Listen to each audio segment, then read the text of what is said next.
సమస్యలనేవి ఈ రోజుల్లో చాలా మంది దంపతులు ఎదుర్కొంటున్న సున్నితమైన విషయం. బయటకు మాట్లాడకపోయినా లోపల చాలా బాధ, ఆందోళన, ఒత్తిడి ఉంటాయి. పెళ్లైన కొద్ది కాలంలోనే శుభవార్త ఎప్పుడు అనే ప్రశ్నలు మొదలవుతాయి. కానీ ప్రతి కుటుంబ పరిస్థితి వేరేలా ఉంటుంది. ప్రతి శరీరం వేరేలా స్పందిస్తుందనే విషయం చాలా మంది గుర్తించరు.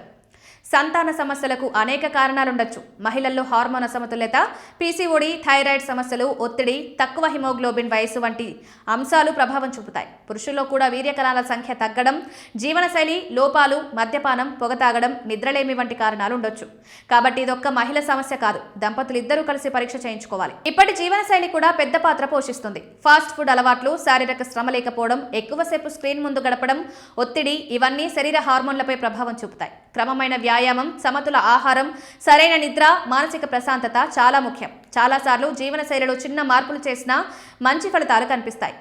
మరో ముఖ్యమైన విషయం భయం, అపోహలు. చాలా మంది వైద్యులను సంప్రదించడానికి ఆలస్యం చేస్తారు.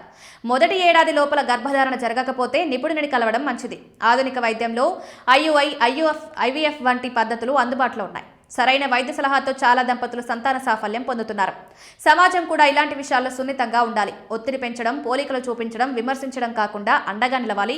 సంతానం ఒక ఆశీర్వాదం, కానీ అది ఆలస్యమైతే జీవితమే అర్థం లేనిది కాదు. దంపతుల మధ్య పరస్పర అర్థం, ప్రేమ, సహనం చాలా ముఖ్యం. మొత్తానికి సంతాన సమస్యలు వచ్చినప్పుడు నిరాశపడకుండా సరైన సమాచారం, సరైన వైద్య సలహా, ఆరోగ్యకరమైన జీవనశైలి, మానసిక ధైర్యం ఉంటే చాలా సమస్యలు పరిష్కారం అవుతాయి. ఆశను కోల్పోవద్దు. ఆలస్యం చేయకుండా చర్యలు తీసుకోండి. ఆరోగ్యమే మీ పెద్ద బలమని గుర్తుంచుకోండి.